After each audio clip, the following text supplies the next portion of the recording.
I would like to kick off today's event by introducing MBB President Ms. Mitzi for her opening remarks. The stage is yours. Thank you, Michele, and thank you for organizing this very interesting event this morning.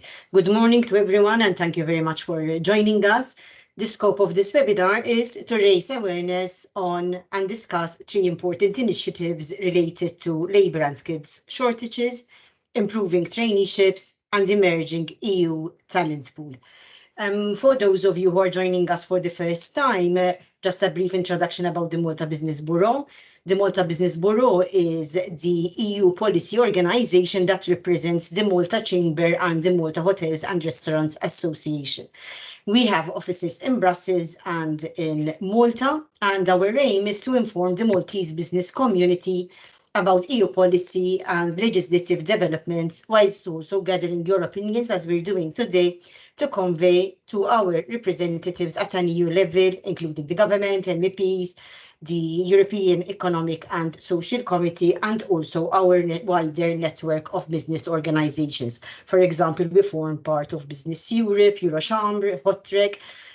So we have a wide network where we can put forward your suggestions and recommendations moving forward. Now, focusing on today's topic. Nowadays, most business owners are facing crippling labor and skills shortages in their workforce. The Eurobarometer reports that approximately 63% of SMEs in the EU struggle to secure the required talent. Simultaneously, there are emerging industries which are projected to create massive demands in the EU, such as 2.5 million jobs in renewable energy and 1 million in digital technologies. The EU is therefore taking significant steps to address the shortage crisis through three pivotal EU initiatives that I mentioned at the beginning. To the first one, the Labour and Skills Shortages Initiatives, the EU aims to upskill the current workforce and increase labour market participation among unemployed individuals and legally residing third country nationals, whilst also emphasising the role of economic migration. Then there is the traineeships. In this regard, the idea is to reinforce them as they provide a learning platform for young people, therefore presenting an important segment of the future workforce. The aim is to bridge the gap between education and employment by ensuring fair, transparent, and high-quality traineeships that provide young people with essential skills and experience. Lastly, the EU talent pool, which will create a framework for matching employers with skilled candidates from both within the EU as well as third countries, focusing on shortage occupation lists and ensuring accessibility and user friendliness. These initiatives collectively aim to build a resilient and skilled labour market in Europe. During today's discussion, we will understand in more detail what these initiatives entail and whether they are fit for purpose. And we will ask questions like, are the current challenges being faced in Europe and Malta properly addressed by these initiatives? If not, what else is required from the EU to better support the national and European labour market? And on that note, I hope that you will find this session informative, and I really do encourage you to share your thoughts and views with us, because this is what we will feed into the MBB's EU advocacy work as we convey the sentiment of Maltese businesses to stakeholders at an EU level, as well as at our representatives negotiating these initiatives in the EU Council and Parliament that are currently ongoing. Thank you, and the floor is back to you, Michele. Thank you, Ms. Mitzi, very much for the holistic introduction for today's topic. Before we get into what these initiatives actually entail, I wanted to go over some of the issues that we are actually currently facing. Obviously, the employment shortage is not only a European problem, it is a global issue, which is also being felt very much in Malta. We hear this all the time at MBB. Businesses are facing a massive shortage of employment and skills, especially as we transition into a more digital and sustainable era. One of the main problems is an aging population. Due to the COVID-19 pandemic, we've seen an increased number of retirements, And also, due to improved medical systems, we're seeing a higher life expectancy rate, which is leading to a smaller working age population. The proportion of the EU population aged 65 and over increased from 16% in 2001 to 20% in 2021. So we're seeing a 4% increase in Europe over 20 years, which obviously amounts to millions in reduced working age population. Another issue, which is at a parallel with an aging population, is that of lower birth rates. They have been declining since 2008, since the financial crisis, which obviously results in fewer young people entering the workforce. Currently, in 2022, Europe reported a birth rate of 1.46 per woman, which is below the 2.1 birth rate needed for sustainable replacement of the working population. This decline will result in a 10% decrease in the working age population by 2050. So in only 25 years, we'll have a 10% decline, a further decline in our EU working age population. Another massive issue is that of a mismatching of skills between what actually is needed in the workforce and what the education system is providing. In fact, 40% of EU employers report difficulty in finding workers with the right skill set for that particular job. A lagging education system is resulting in many shortages. Just to take one example, the IT sector in Europe is facing a shortfall of around 500,000 IT professionals. This is a clear indication that the education system and the employment demands are not aligned. This crisis will only grow further due to recent rapid technological advancements, such as in artificial intelligence, which are creating demands for new skills. Another problem we're facing here is economic growth, which is obviously very beneficial. However, since the 2008 financial crisis, Europe experienced remarkable recovery and growth. In fact, in 2021, the growth rate was that of 5.3%. With this growth, however, we're also seeing massively increasing demands in the workforce, in particular sectors also such as healthcare, technology, renewable energy, etc. The COVID-19 pandemic also disrupted the global labor market and accelerated retirements. It caused approximately 2.4 million early retirements and 1.8 million people were taken away from the pool of workers due to health complications. Another point is that COVID-19 accelerated digitalization, so it's introduced or it's normalized remote working. This phenomenon has resulted in many EU employees being poached away from Europe to work with companies from other continents in the world, such as the US or Asian countries, which is again taking away from the EU work pool. Another problem is that of regulatory and policy barriers. This is an issue which we hear a lot also in Malta. We have complex immigration policies which hinders accessibility to non-EU talent, so third country nationals seeking employment in Europe. Also, we're seeing rigid labor market regulations which limits flexibility even within the EU itself. In fact, 56% of EU employers cite immigration regulations as a major hurdle when hiring non-EU talent, which again limits workforce liquidity. The last primary issue is that of geographic disparities. We have uneven economic development across EU, which has led to localized shortages, for example, Catalonia and Spain. We're also seeing an urban-rural divide in job availability and workforce mobility. In fact, unemployment rates vary drastically across the EU itself. We have, for example, 2.4% unemployment in Czechia, while we have 14.1% in Spain in 2021. So that's a 12% disparity within the EU itself. So now that we have looked at the issues that we are facing and which are contributing to the crisis, let's look at what the EU is trying to do to solve to tackle these shortages.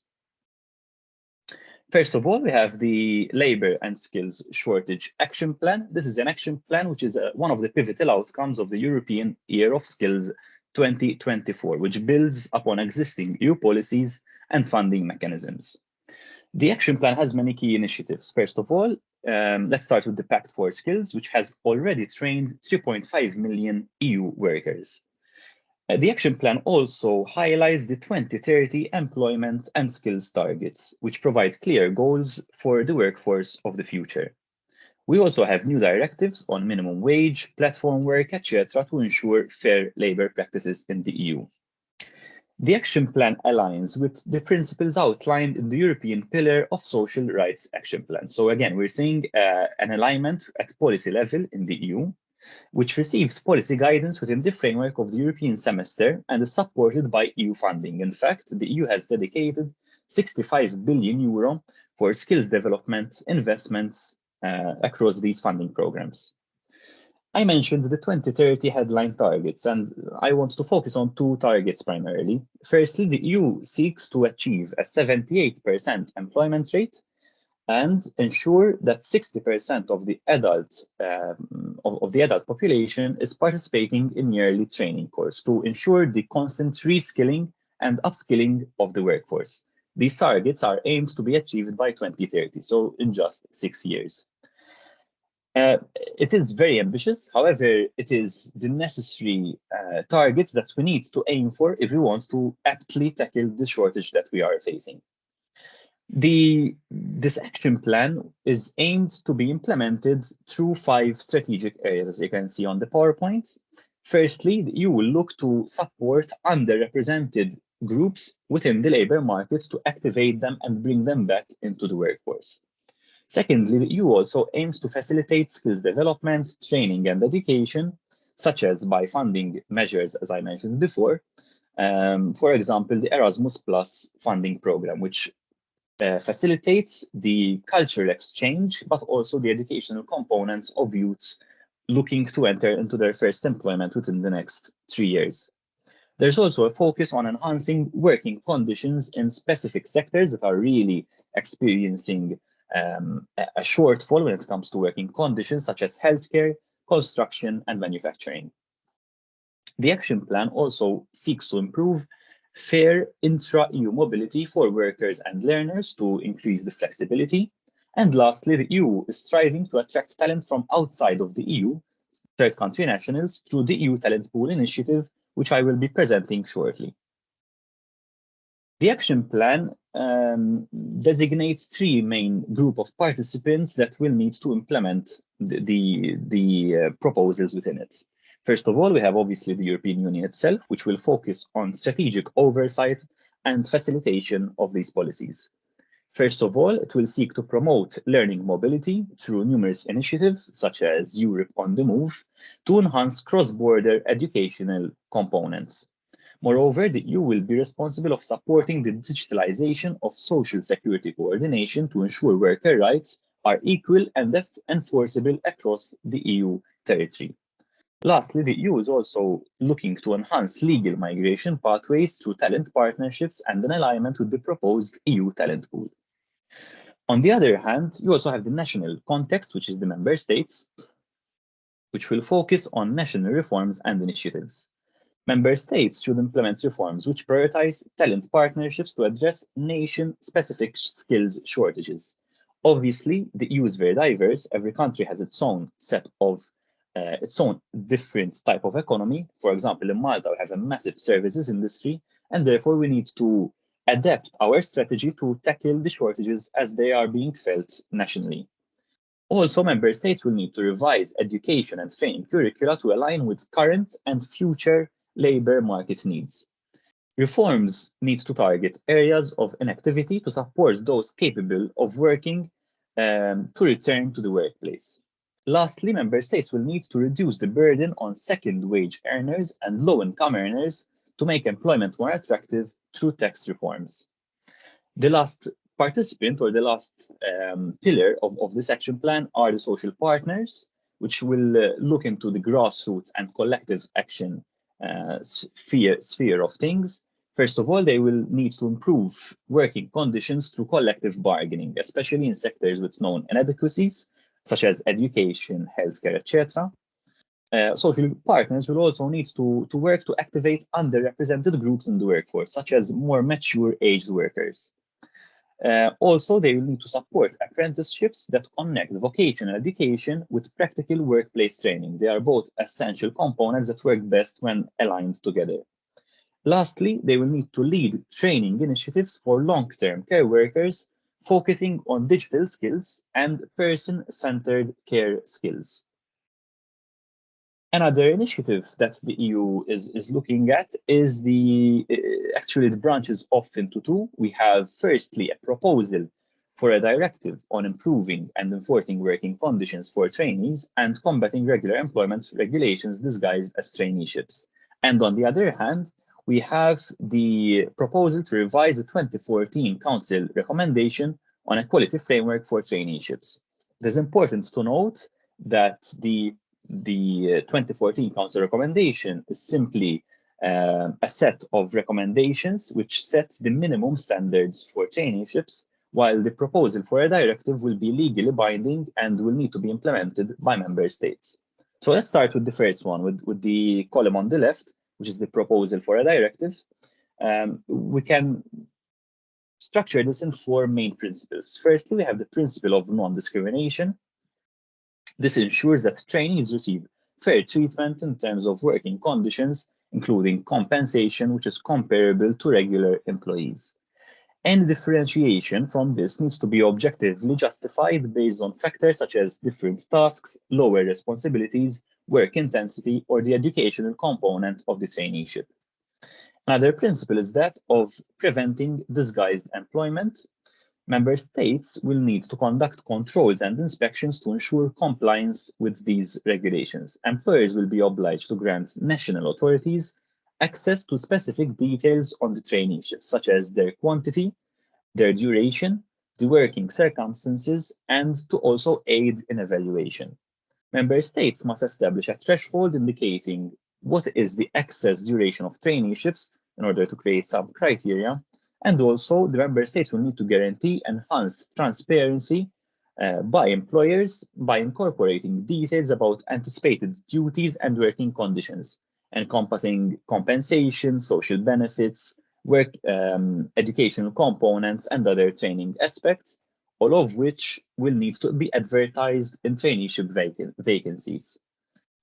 Another crucial component is the representation of trainees. So here we are suggesting that the employers will empower trainees to advocate for their own rights, to provide them with a collective voice in securing their rights and ensuring fair treatment. Lastly, member states will also be obliged to establish accessible channels through which trainees can report instances of malpractice or poor working conditions through reporting mechanisms in order to foster transparency and accountability within traineeship programs. On the other hand, on the right, here we're going to see the revision of the 2014 Council recommendations on a quality framework for traineeships. The EU has realized that the labor market and the traineeship initiatives have changed, the needs have evolved since 10 years ago, and is therefore proposing a revision. The revision, first of all, suggests that there is fair remuneration for trainees, so it is recommending a fair salary bracket for trainees to ensure that they receive compensation which aligns with their contributions and aligns with the prevailing wage standards. Moreover, it is also advocating for social protection to ensure access to adequate social protection for trainees to safeguard their well-being and security during the traineeship period. Moreover, it is also being suggested that the trainees are provided with mentorship support in order to provide them with personalized guidance and support to facilitate their integration into the workplace and enhance their learning experience. It is also crucial to focus on an equal opportunity promotion for trainees in order to, by actively reaching out to them individually in vulnerable situations and ensure workplace accessibility for traineeships for trainees with disabilities. To link with this, we're also seeing more priority given to hybrid and remote working as a result of the COVID-19 pandemic. Obviously, hybrid working also increases accessibility for people with disability who may not be able to work from an office. This ensures that trainees have also all the necessary equipment and resources to work hybrid or remotely in order to adopt and evolve to working trends and enhance flexibility. Lastly, this recommendation also looks towards enhanced employability by providing additional career guidance and incentivizing traineeship providers to offer regular positions to trainees upon completion. This is in order to ensure continuity between the traineeship program and then to stay with that same company for long-term regular employment. The last initiative that I will be discussing today is the EU Talent Pool, which was mentioned by Ms. Mitzi, and I also made reference to it before. The EU Talent Pool is the first EU-wide online platform which seeks to connect job seekers from outside the EU to employers within the EU. It will allow job seekers to register their profile, detailing skills, qualifications, and experience, while employers will be able to post job vacancies. The matchmaking tool will have semi-automated tools such as filters and the matching mechanism to suggest potential fits. It is important to note that this EU Talent Pool platform will be voluntary, so member states will need to opt into it. And once they do that, national contact points will be established in participating states to help manage the platform. These NCPs, the national contact points, will also have the responsibility of providing support and guidance both for job seekers and also for employers. The talent pool will need to be very transparent, and it will therefore need to include clear information about recruitment, immigration rules, and living conditions in the EU. It also incorporates safeguards against exploitative employment practices.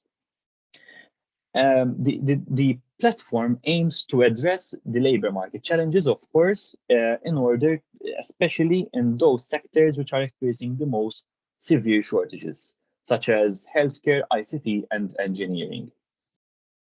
The talent pool platform will be open to job seekers from any third country national residing outside of the EU, focusing on, again, occupations experiencing the most drastic shortages. It is important also to note that the EU talent pool will not regulate visa procedures. So visa procedures will still be handled on a national basis. So this will still remain a competency of member states. However, the system, when it manages to match a job seeker with an employer, it will encourage member states to accelerate the issuance of work visa for applicants who receive the job offer through the online platform. The EU Talent Pool will also support talent partnerships with neighboring countries such as Egypt and Morocco, but also countries which are more distant, such as Bangladesh, to link non-EU nationals with jobs via a talent partnership pass. Lastly, the EU Talent Pool will ensure fair recruitment practices with employers to comply with union and national laws. These were the three initiatives which are being proposed by the EU, obviously in a nutshell, so this is just surface level. Because they are realistically very sophisticated and also subject to some change by the time that they are actually implemented. Later on, we will have a dedicated time slot for your questions and any clarifications that you may need. So please, if you have any of these questions, prepare them so that we can discuss later on.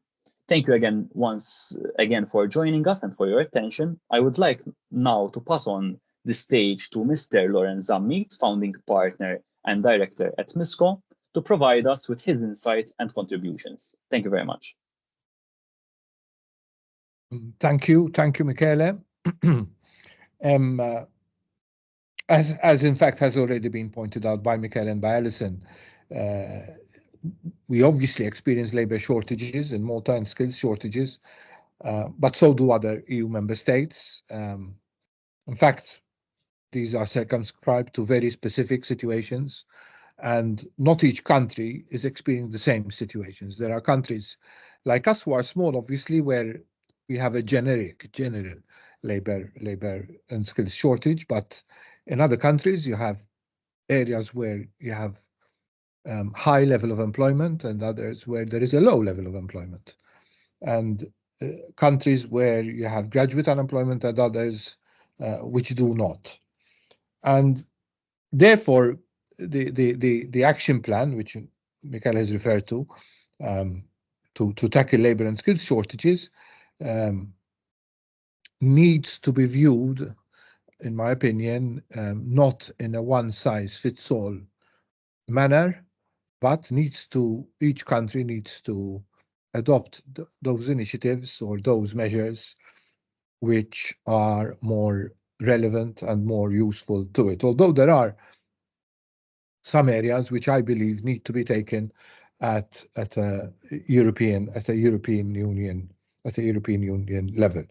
I think it is important to appreciate that the fundamental element of this action plan, is twofold. There are two main elements. One is boosting competitiveness. We need to appreciate that, even just look at it from an economic perspective, an aging workforce, a shrinking labor market reduces an economic potential, reduces a country's productive capacity. And therefore, we need to take steps in order to maintain and enhance the productive capacity, and therefore the competitiveness of businesses operating within the EU. The second element is a balance between economic resilience, therefore this competitiveness, but also the element of social resilience, social cohesion. This is an area where the EU distinguishes itself from the United States, the United Kingdom, now that it is outside the EU, countries in the Far East, this element of social cohesion. And therefore, any measure, again, needs to take into account this need for this balance. If I were to look at the various strategic elements, which in fact, again, Michele referred to, I will start with mentioning, for example, supporting the activation of underrepresented people in the labor market, which is a crucial element. I believe that today, both in the EU and in Malta, and I would like to say Malta in particular,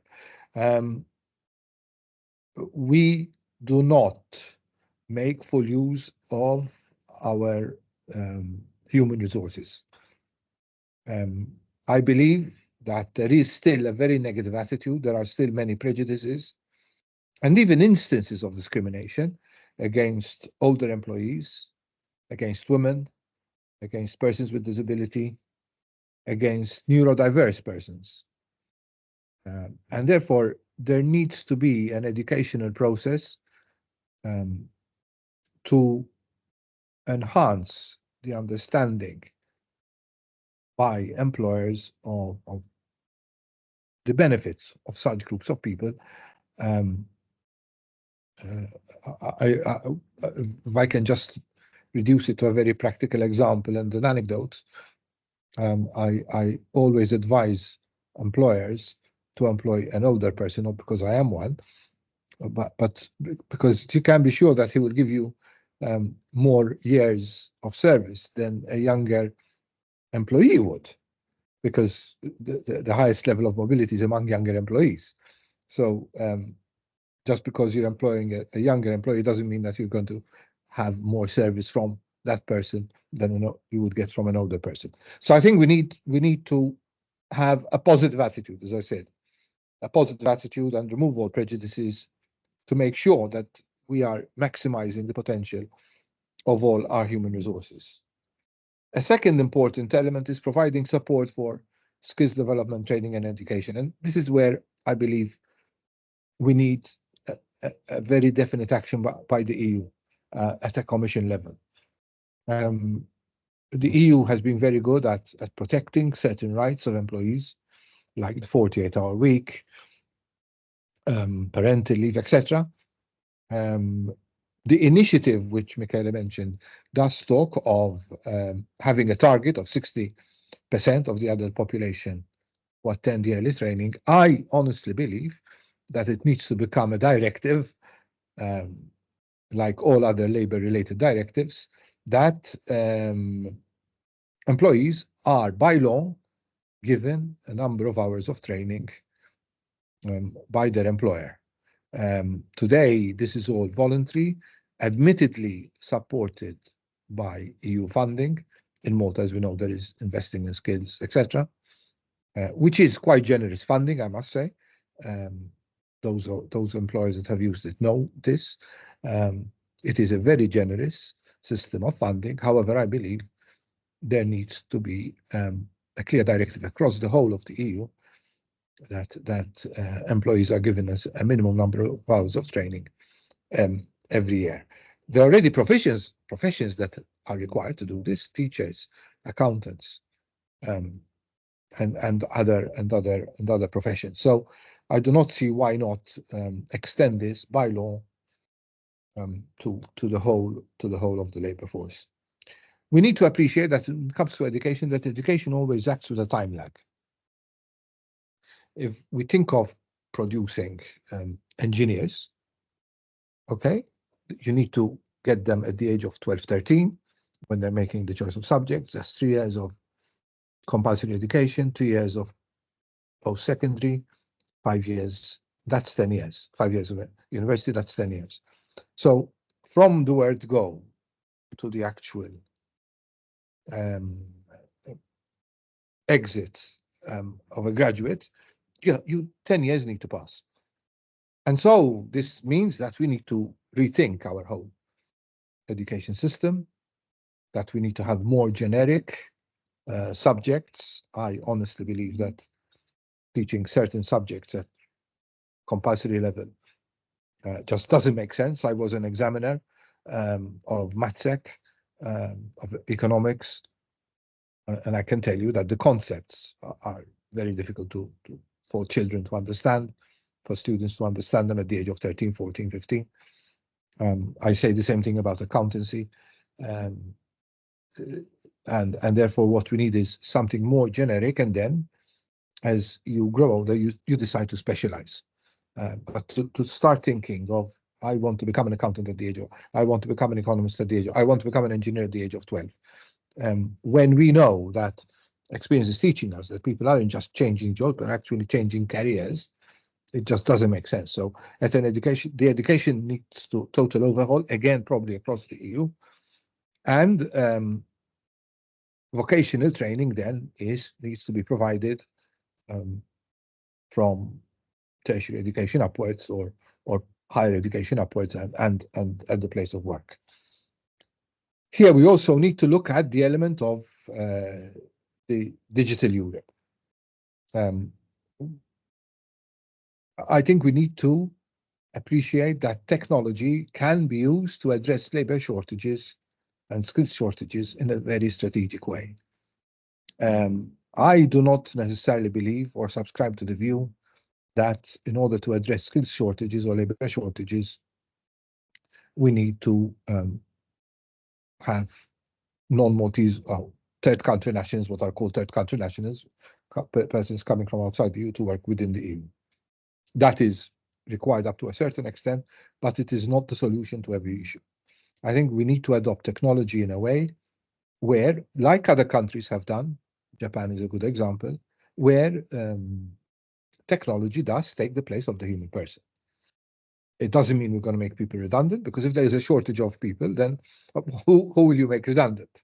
So I think at the end of the day, we need to appreciate that we should not be afraid of technology, but then technology shouldn't just mean social media or something like that. Then it means that we really need to learn how to use technology for our benefit, and not just as a means of entertainment or communicating with each other. If we don't do this, in any case, technology does not wait. It will continue developing. AI is just the latest, just the tip of the iceberg. And if that catches us unprepared, then there is the risk of unemployment, clearly. Traineeships, internships, improving intra-EU mobility for workers and learners. I think the Erasmus Plus program is an excellent. Many Maltese students use it to go and study abroad. I don't believe many Maltese students use it to go and gain work experience abroad. I may be wrong, but my impression is that not many use it. On the other hand, many EU citizens, young people, do come to Malta to gain work experience. Here, I believe it's a very good program, and I would advise it to any young person to go and spend 2-3 months abroad working with a European company to gain work experience. I believe it will be a personal development experience. You don't just improve your skills, but you also improve yourself, your own qualities, etc. The talent pool, as I said, I don't think it's the panacea to it all. Yes, we do require resources from outside the EU, especially in Malta. We need it, for example, in the care sector and ancillary sectors. But I think the talent pool obviously had to be introduced in order to put some regulation into the whole process, because the abuses that we have experienced here in Malta are experienced in other countries. But to think of the talent pool addressing upskilling, I think it would be totally erroneous. Malta is a very good example of this. If we have third country nationals working in Malta, but mainly, they are riders or people working in the public cleansing sector or people working in construction, and possibly doing work which could easily be done by a machine, then I start to wonder the extent to which the EU talent pool will help. Other countries may need it, admittedly. And I think what we need to do is make sure that it is used correctly and does not lead to further abuse, because we have abuse today. And improving finally the working conditions in certain sectors. That is the point of the quality traineeships here. I think as Malta, and there's even Europe, has moved more towards the services sector, up to a certain point, the strength of unions, trade unions, did diminish. That explains why, for example, in Malta, there is talk of compulsory union membership. I believe that collective bargaining remains a very important tool to safeguard workers' rights in certain situations. But possibly more important than this is we need a stronger social dialogue, both bipartite dialogue between unions and employers and tripartite dialogue with the participation of the state. So I believe, yes, we need to strengthen collective bargaining process. We need to strengthen awareness of rights of employees, but we're still in some countries, and Malta, I think, is one of them, we're still far away from having effective social dialogue like they do, for example, in countries like Sweden and Denmark. With regards to traineeships, call them traineeships, call them apprenticeships, like we used to call them here in Malta, I think we need to appreciate that in certain areas of study, the work component, where there is a vocation element, work component is a must. I mean, we didn't need traineeships or apprenticeships for medical students, for example, to attend ward rounds together with their professors, or for budding lawyers to attend legal offices and do some sort of semi-clerical or clerical legal work. So I believe that the work component is crucial. Lawrence, I apologize. I will need to ask you to conclude Yes, slowly, sorry. so that I can give the stage to Ms. Fabian as well. You're right. Sorry. No, I'm actually just about to conclude.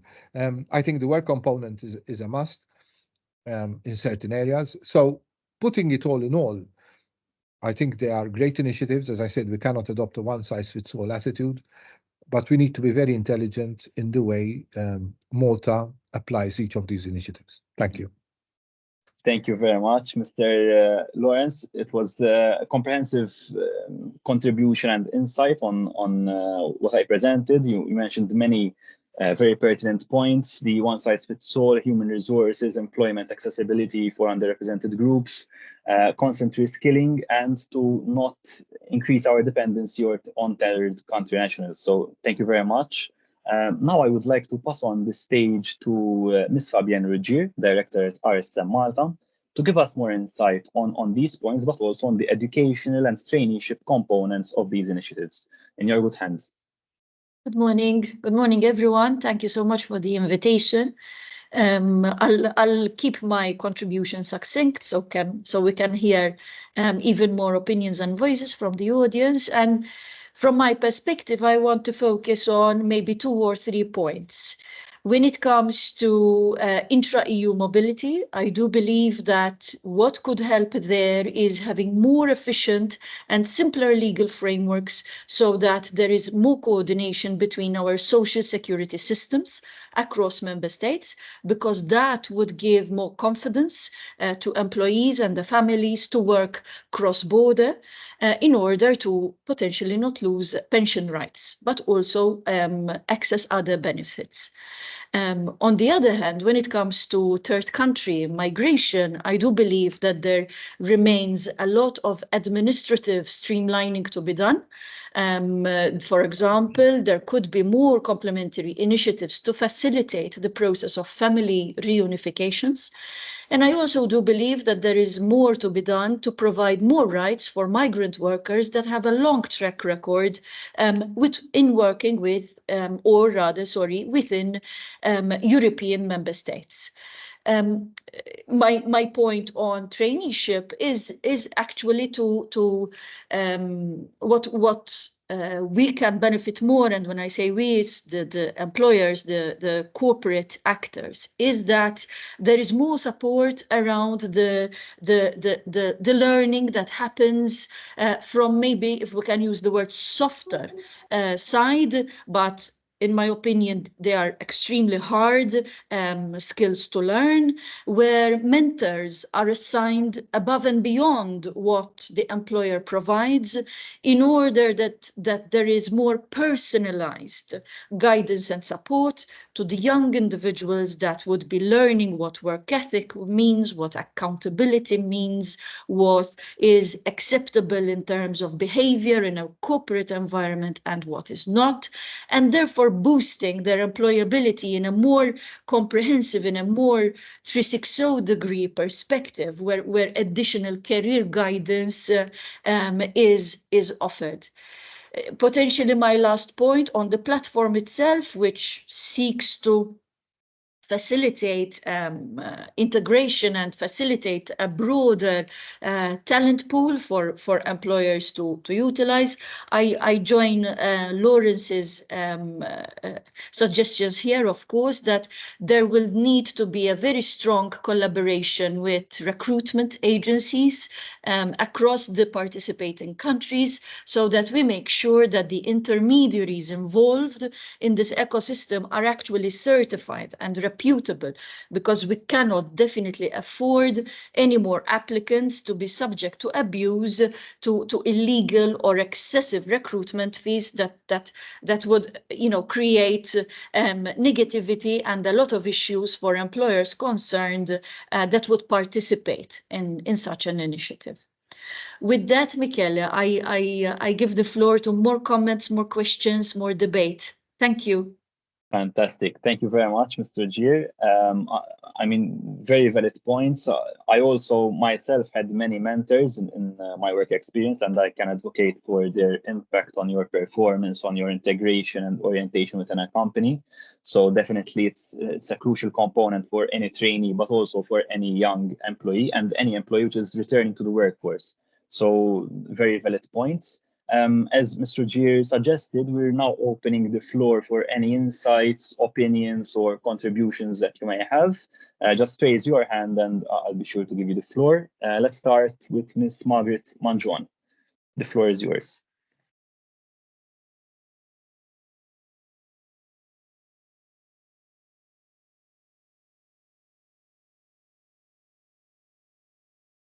You should be able to ask your question, but if not, you may even write it down in the chat.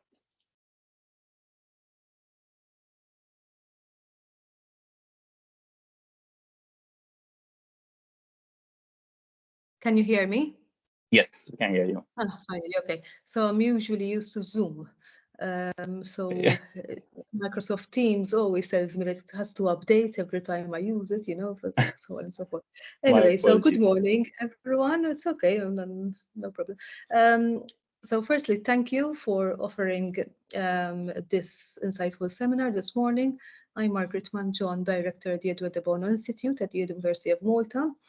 And to me, this talk this morning resonates on a number of levels. Firstly, because everyone keeps talking about this gap between what the employers need and what our education system is providing. And this resonates not just with us, but with most countries across the world, I would say, with perhaps the exception of the Nordic countries. They thrive on a life of their own. So anyway, so essentially, this discussion keeps going, and we call them 21st century skills because they should help us navigate. However, very little concrete action is actually seen sometimes.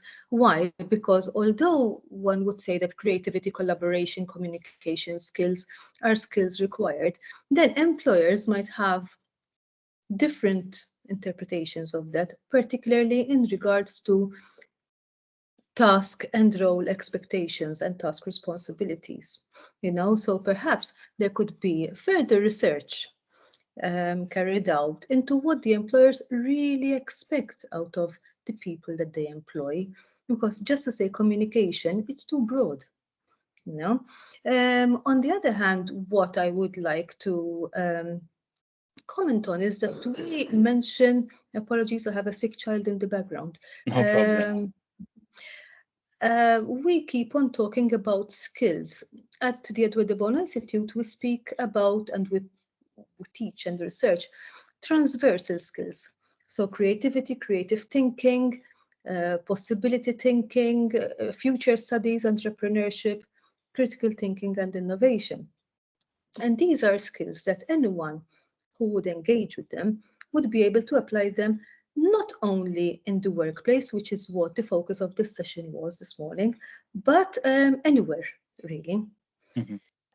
And I am stating this and emphasizing anywhere because we focus a lot on the workplace. However, the people who in the morning clock in to the office also have baggage and also have a life.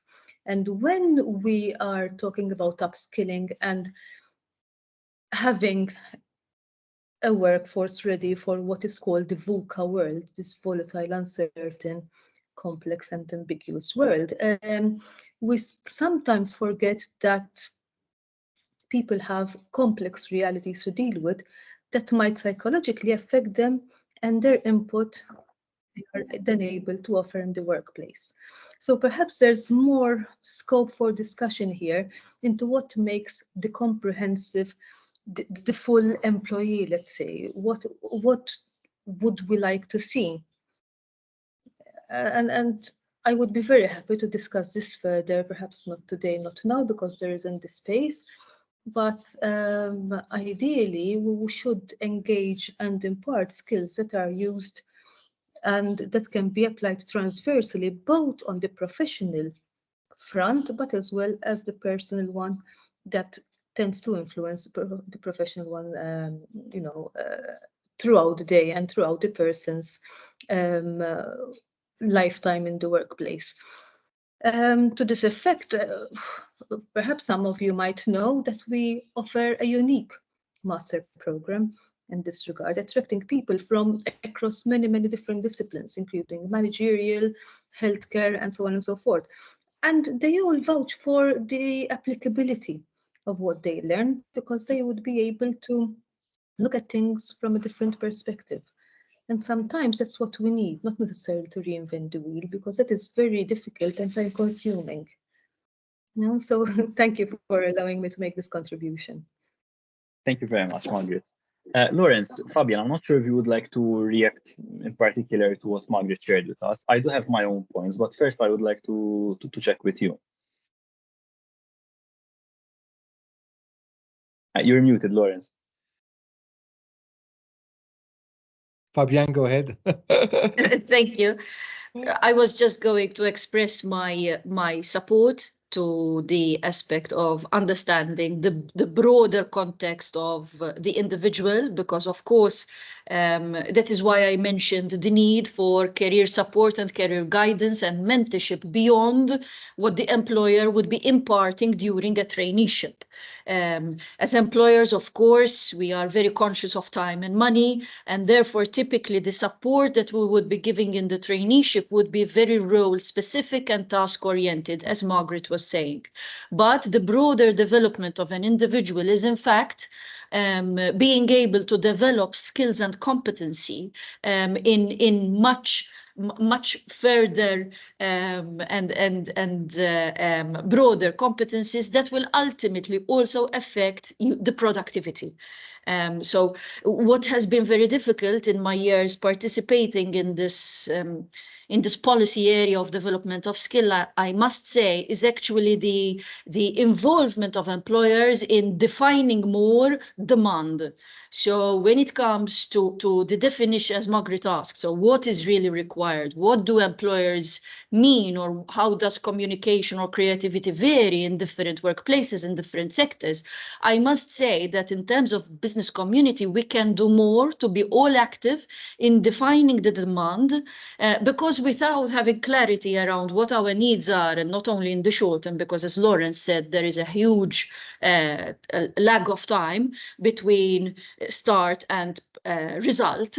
We need to be more active, and we need to convince more policy organizations and business associations in defining demand in structured, updated, and concise and very active instruments. Right, not surveys that take us months or years to conclude, but so that we have these very clear labor market requirements indicators, so that not only the education stakeholders can act, but in my opinion, this is an opportunity for more business players to look into other business models in order to address the issues of shortages. Thank you.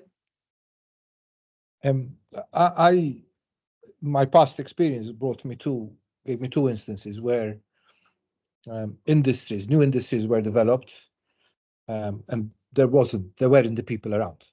One was in the aircraft engineering area when Lufthansa came to Malta, and they had to rely on a number of workers who came actually from the Philippines, other than a few Maltese used to work at Air Malta who were attracted to. And then they started the aircraft engineering course at MCAST, and that gave them the opportunity then to recruit local talent. Why do I mention this? Because an employer will take a decision today to invest today. So within a year, he wants to be up and running. There is no way education can meet that need. Lufthansa took a totally positive view to it and said, look, we will contribute. We will offer work experience to those people who are studying, etc. So I think that is a very fantastic example where I believe we got it right. Today, Malta is recognized as a base for aircraft engineering. There are large companies, small companies. It's a story that started 22 years ago, and today we're all reaping the benefits for it. I also experienced the development of the pharma sector in manufacturing. When I was chairman of Malta Development Corporation, the precursor of Malta Enterprise, there was just one company in that area. We made a very conscious decision to attract those companies using what was called at the time the Roche-Bowler exemption, where research was allowed on patented products in our country. And that brought a big need for chemists. People have studied chemistry, biology, people have studied sciences, pharmacists, etc. And again, slowly, the education system responded to it. And again, today we have a thriving pharma sector in Malta. I think we cannot expect employers to say, look, this is what we're going to need in 5 years' time. They don't even have business plans of 5 years anymore. So at the end of the day, business cannot tell what will be required in 5 years' time. They may tell you that what they will require next year and the year after, but that's as far as they will go. And that is why I believe that we need to restructure our education system. We need to be able to have compulsory education, which is more generic, less specialized, and then let young people specialize as they go along, with a big dose of support by employers. I believe that they have a role to play, but we need to start what is happening at the education, at the compulsory education level. As Ms. Manjon has mentioned, I think it's crucial to highlight that when we speak of critical thinking and creativity, whereas that was something which was required from senior management up to about 10, 15 years ago, today it's required from the lowest levels. So we need to teach young people, whatever age, whatever their educational level is, how to think critically and how to be creative. And so up to a certain point, the Edward de Bono Institute has an evangelical role in this regard to make sure that these two elements these two qualities and these two skills are imparted to our young people. Thank you very much, Lawrence, Fabian, and Margaret, for your pointers. I would just like to also add another point in that I completely agree that soft skills and transversal skills are essential for the employees of the future. And in fact, the EU is already, through its Erasmus Plus program, funding many initiatives to support the development of these skills among youths. In fact, MBB itself is currently implementing a project to foster leadership skills among youth, to prepare them for their first employment. So we're seeing the implementation of this strategy also on the ground, and this is something that we're doing ourselves. So also these points that you are sharing, we're also using them on our day-to-day work. So thank you very much for sharing these points with us. I'm also looking at some comments we have in the chat regarding the removal of trade schools, which obviously contributed to the shortage of necessary skills, manual skills in Malta, and also the activation of older people to return them to the workforce. So thank you very much for your points. They have all been noted. If anyone would like to speak up or share their points, please feel free to raise your hand. If not, we can take note of the comments and conclude here, because I'm also wary of the time. So I think we don't have any additional comments. So with that, I would like to conclude here. I inserted my email address in the chat, so please, if you have any additional comments or anything, please feel free to reach out. Mary has asked for us to discuss her points here. So maybe Fabienne or Lawrence, would you want to react to what is being said with regards to more mature people being refused accessibility to the workplace due to many factors? Do you have any comments on this, on the activation of this portion of the workforce? No, I think I've already mentioned that there is prejudice against older employees. We need to remove that prejudice. I believe that you mentioned, Michaela, higher life expectancy, yes, longer life expectancy. And with longer life expectancy, it is evident that in many areas, many people can work beyond the age of 65, which is the age when, well, it's not yet at that level, but very soon it will get to the level where you qualify for a pension. Today, you actually qualify earlier. But in spite of all that, I believe that many people still have a lot to give, either in a mentoring role or in advisory role, or even producing as producers. There is still a lot of scope for them, and my encouragement to any HR manager is any HR person is to give due attention to their skills, to their experience. They may not have the right qualifications, admittedly, but or they may not have a degree because they grew up at a time when maybe getting a degree wasn't that easy, but they still have the right experience and the right knowledge and the right skills, which are an asset to any company. And the same applies to neurodiverse persons. The same applies to women, because there is still, no matter what we say, there's still a lot of discrimination against women. So I think we need to remove these prejudices. Fantastic. Thank you very much, Lawrence.